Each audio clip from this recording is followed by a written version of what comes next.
Assalamualaikum warahmatullahi wabarakatuh. Alhamdulillah, alhamdulillahi rabbil alamin. Assalatu wassalamu ala asrafil anbiya'i wal mursalin Sayyidina wa maulana Muhammadin. Ashhadu an la ilaha illallahul malikul haqqul mubin wa ashhadu anna Muhammadan abduhu wa rasuluh sadiqul ma'dal amin. Allahumma salli wa sallim wa barik wa karim azanil nabil karim idinil lazi min jamalika wa innal lazi min jalalika wa innahu fin kitabika wa tahirin wal mujahidina amma ba'du ibadullah wa ittaqullah. Alhamdulillah, kita panjatkan segala puji syukur kita kehadirat Allah Subhanahu wa taala atas limpahan karunia rahmah dan hidayahnya, serta dengan izinnya juga kita dapat menjalankan perintahnya, beramal dan beribadah lahir dan batin, dunia dan akhirat. Bersalam kita tidak akan pernah kita lupakan. Marilah sama-sama kita sampaikan, kita panjatkan kepada junjungan kita Nabiullah, Nabiul akhirul zaman, Rasulullah Muhammad sallallahu alaihi wasallam. Atasnya kalimahnya dengan kita kalamkan, Allahumma sholli ala Sayyidina Muhammad wa ala alihi Sayyidina Muhammad. Alhamdulillah, bertemu lagi dengan saya Guru Mursyid Syekh Nur Muhammad Buya Irwan Maulana Al-Khalidi dalam rangka meningkatkan iman dan takwa kita dalam channel kesayangan kita, Kupas Tuntas, channel Buya Pasaman Timur Sumatera Barat, yang insya Allah selalu berbagi ilmu dengan kita semua, baik dalam suka maupun duka, baik dalam keadaan hijrah maupun dalam keadaan hijrah. Insya Allah dengan kita berbagi ilmu pengetahuan, insya Allah memudahkan mencapai berkah Allah Subhanahu wa taala. Alhamdulillah para jemaah sekarang, dalam waktu dan kesempatan yang diberikan oleh Allah dalam kemuliaan yang sangat besar ini, perlulah kita rasanya berbagi wawasan dan ilmu dalam mencapai derajat martabat daripada ibadah kita kepada Allah, tentunya dengan kita meningkatkan kualitas ibadah kita kepada Allah. Untuk apa kita laksanakan dengan kekuatan kerajinan, tetapi kita tidak memiliki derajat dan tidak bernilai dengan segala perbuatan, tentunya tanpa ilmu pengetahuan. Wa kullu min bi khairi ilmin ya'malu wa amallahu mardudatul la tuhbalu. Beramal beribadah tanpa ilmu pengetahuan, maka amal ibadah itu akan dikembalikan dan tidak akan diterima oleh Allah. InsyaAllah, marilah kita bermujahadah, berjuang, baik bersama-sama maupun dalam kesendirian, selalu dalam kebenaran. Kebenaran itu tidak mudah. InsyaAllah dengan belajar ilmu tauhid kepada Allah, semakin kita mendekatkan tauhid ilahiyah kita kepada Allah, tentunya dengan menuntut ilmu dan belajar. InsyaAllah dalam rangka kita menghadapi bulan suci Ramadan dengan segala persiapan-persiapan ibadah kita, ada hal-hal yang harus kita tingkatkan terus, yaitu meningkatkan kualitas ibadah, menyempurnakan ibadah itu sendiri. Dalam waktu yang baik dan dimuliakan ini, saya akan berbagi tentang bagaimana caranya kita melaksanakan zikir-zikir makom, yang mana zikir makom ini adalah titian bagi Allah untuk mendekati seseorang. Begitu juga kembali kepada kita sebagai umat. Titian kita kepada Allah tentu dengan kita melaksanakan amal-amal besar, dengan mendirikan zikir-zikir besar yang berderajat, sehingga kelak mudah bagi kita untuk melaksanakan tajalli Allah, tajalli ma'rifatullah, tajalli sirullah kepada Allah. Tentunya dengan kita rapikan segala bentuk wujud, jalan dan maujudnya. InsyaAllah dalam waktu dan kesempatan ini saya akan berbagi yaitu tentang zikir 4 makom. Jadi yang mana zikir 4 makom ini akan selalu kita angkat derajatnya dengan kita selalu mendirikan zikir-zikir 4 makom ini. Yang pertama adalah makom syariat. Nah, zikir-zikir syariat ini, himpunan syariat ini harus kita selesaikan. Dan yang kedua adalah zikir hakikat. Yang ketiga zikir tarekat. Dan kelima zikir ma'rifat. Zikir ini dalam tayangan kita akan tayangkan satu demi satu. Kenapa demikian? Karena menyuruh seseorang tanpa ilmu pengetahuan sama artinya kita memberikan makan kepada orang yang tidak lapar. Nah, makanya kita akan memberikan suatu pengetahuan tapi dengan segala penjelasannya. InsyaAllah untuk tayangan ini kita akan membagi wawasan tentang zikir syariat yaitu la ilaha illallah.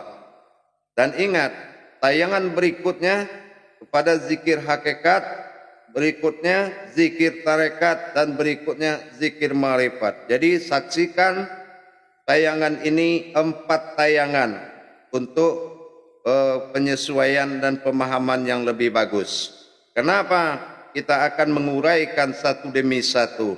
Kalau hanya sekedar menuliskan, dari dulu juga kita dituliskan, apapun amalan dituliskan, tapi mana hasilnya?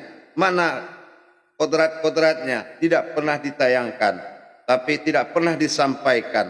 Tapi dalam saat ini kita akan selalu memberikan pemahaman lebih dalam dan hakiki agar mudah dikerjakan. InsyaAllah para jemaah sekalian yang dirahmati Allah. Pertama dalam tayangan ini, bismillahirrahmanirrahim, kita masuk kepada zikir syariat, yaitu himpunan syariat dengan zikir la ilaha illallah. Mari disimak baik-baik.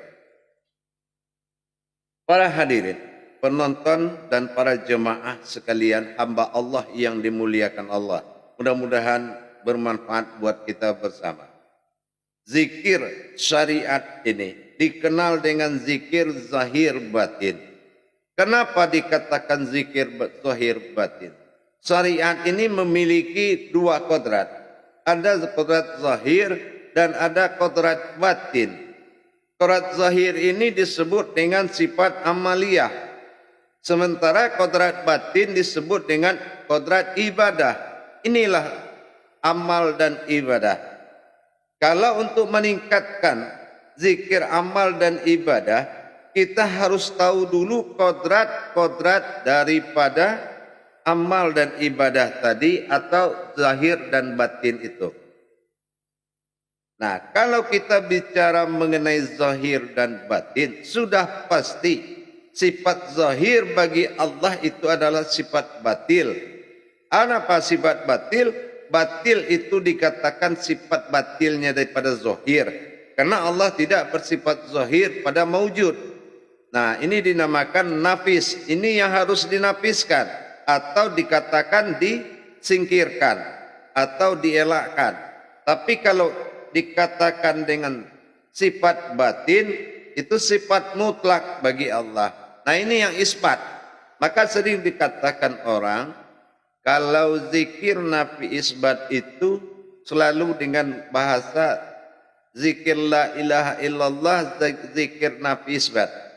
Orang selalu berbicara tentang seperti itu. Tapi kita menguraikan ini agar lebih paham menuju makom zikir.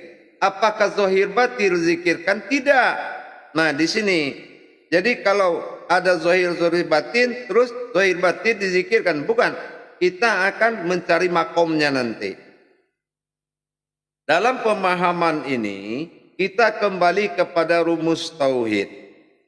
Kalau rumus tauhidnya kita sudah tahu, mana zahir, mana batin, maka wajarlah kita melakukan dengan khusyuk.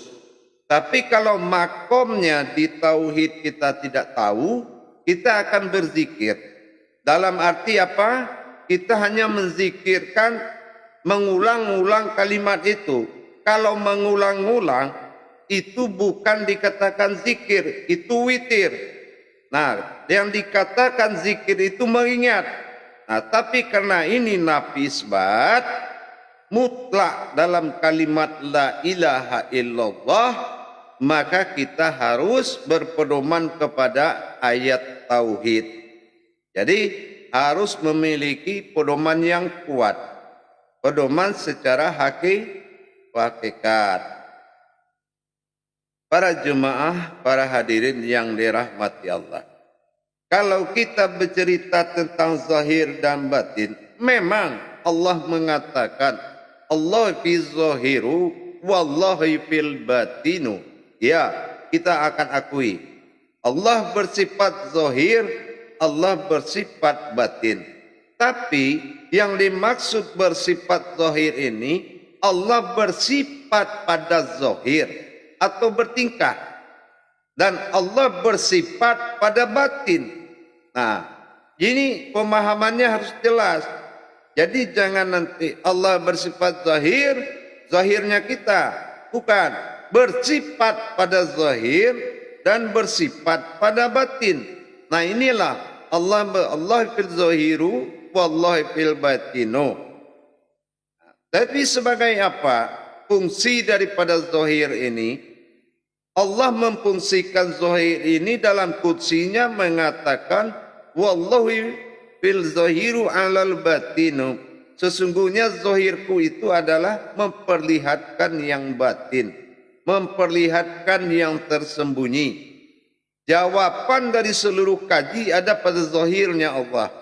Jadi zahir Allah inilah yang akan bisa mengungkapkan rahasianya Allah kalau kita memang memahami daripada ilmunya. Tapi dalam penetapan kodrat-kodrat ibadahnya, ini kita bercerita tentang makom ibadah, bukan ke makom ilmu. Nah, jadi ini perlu disimak baik-baik. Kalau ini adalah kajian dalam makom ibadah. Sekali lagi saya ulang, makom ibadah. Kenapa saya bilang begitu? Karena dalam urusan hakikat, dia ada dua makom. Pertama, dikaji Islam dalam makom ibadah, dikaji Islam dalam makom ilmu. Ini sudah menerangkan objek yang berbeda. Ini sudah menerangkan kodrat yang berbeda. Nah, tapi pada tayangan ini, dalam 4 tayangan yang akan beruntun atau yang akan selalu tampil dalam menyelesaikan ibadah ini, kita bermakom ibadah. Baik, berbicara tentang zikir, bicara tentang zikir, insya Allah kita mengambil zikir syariat ini dari awal. Tahap pertama ini adalah mempasihkan daripada hak-haknya Allah pada diri kita. Kalau kita katakan syariat ini diakhiri dengan azan la ilaha illallah, artinya apa? Disinilah kita menyatakan akhir dari syariat itu la ilaha illallah. Tiada ada Tuhan selain Allah. Nah ini bagaimana kita memahami hakikat daripada la ilaha illallah, tidak ada Tuhan selain Allah. Nah di sini akan kita laksanakan dengan melakukan ibadah zikir syariatnya. Jadi kalau kita melakukan zikir syariat yang bersifat hakikat, kita harus tahu kodrat-kodratnya dulu. Nah, jadi kita harus melihat kepada tingkat tauhidnya. Sekarang kita lihat tingkat tauhidnya dulu. Mana yang zahir, mana yang batin di kalimat tauhid ini. La ilaha illallah. Nah, ternyata setelah kita kaji daripada kalimat tauhid ini, ingat, sandaran kebenaran bidahlihi marifatul haq fil ilmi. Ya, kebenaran sebuah ilmu itu ada pada dalilku sendiri, kata Allah. Jadi jangan kita menurunkan suatu ilmu yang tidak keluar dari dalilnya. Insya Allah. Jadi kita lihat, kalau memang syariat itu zahir batin, mana hakikat tauhid dari zahir batin tadi? Yaitu kita lihat dari kalimat tauhid la ilaha illallah Muhammad Rasulullah. Nah, kita lihat ke situ. Jadi kita lihat la ilaha illallah. Objeknya apa? Ilah dan Allah. Ilah sifat ma'adat tunggal sir, dan dia sangat dikatakan hakikat atau sir atau rahasia. Inilah kegaibannya. Nah, ini disebut dengan batin. Nah, sementara ilaha Allah, wallaha na Allah, nah inilah sifat nyata bagi Allah, yaitu asmanya dengan kodrat aftarnya. Jadi bagaimana? Berarti kita harus memfokuskan zikir la ilaha illallah kepada kodrat wujud dan menjadi maujudullah. Bagaimana cara maujudullahnya? Nah, kita lihat. La ilah berarti sandaran hakikat pada diri adalah rohani. La adalah makom daripada sir Allah. Ya, lam alif artinya tiada, tetapi hurufnya lam alif, alam rahasia, yaitu jasad. Inilah alam rahasia. Innallaha innal insanu masakinatul wal marido. Inilah sesungguhnya manusia itu berasal dari rahasiaku. Disinilah la barulah kita melihat daripada wujud hakikat Allah pada diri yang maujud ini. La ilah, baru kita melihat kepada rohani dalam perwakilan ilah. Ilah aftar sir. Ilah ba'dal sir, ya. Ilah itu adalah tunggal wahid sir. Berarti jatuhnya kepada rohani. Nah, hakikat, ya. La ilah, la lihat wujud ilah. Kita mengarah ke jantung ilah dan mewakili semua rohani di dalam wujud rohani kita, yaitu zatnya Allah, ya. Ilah, la ilaha illallah. Nah, di saat kita melihat illallah, kita melihat zahir kita daripada maujud tadi. Ya, la ilaha illallah, la ilaha illallah. Jadi kalau kita sudah melihat zahir dan batin kita rohani, zahir kita jasmani, maka mata batin kita melintas melirik kepada wujud rohani atas nama illah, wujud rohani, wujud jasmani, nurani, ini dinamakan atas nama aftar atau Allah. Jadi yang hakikat marifat la ilaha illallah itu adalah perpaduan zahir dan batinnya Allah di dalam maujudnya diri. Perpaduan zahir dan batinnya Allah, ilah dannya Allah, inilah di dalam maujudullah. Siapa maujudullah? Inilah diri kita. Ilahnya itulah rohani. Allahnya inilah jasmani. Zat maujud. Ya, ingat, ya, yang zat maujud adalah jasmani. Bersifat Allah, inilah sifatnya rohani. Jadi la ilaha illallah. la ilaha illallah, la ilaha illallah. Di sinilah kita harus dapat mempertemukan zahir dan batin daripada hakikat ilah kepada hakikat aftar Allah. Nah, inilah setelah dia bertemu, barulah kita menyapa kodrat itu dengan Muhammad Rasulullah. Barulah kita membuka pandangan. Jadi di mana pertemuannya Buya? Di dalam kolbi kita. Disitulah pertemuannya antara hakikat rohani atau ilah daripada tunggalnya wahidnya Allah dengan aftar zatnya Allah. Jadi ketemulah sifat dan zat itu di dalam kolbi kita. Sehingga nanti akan mendatangkan getaran, akan mewujud getaran itu meliputi sekalian alam kita. Disitulah kita membuka mata dan menyapa dengan Muhammad Rasulullah.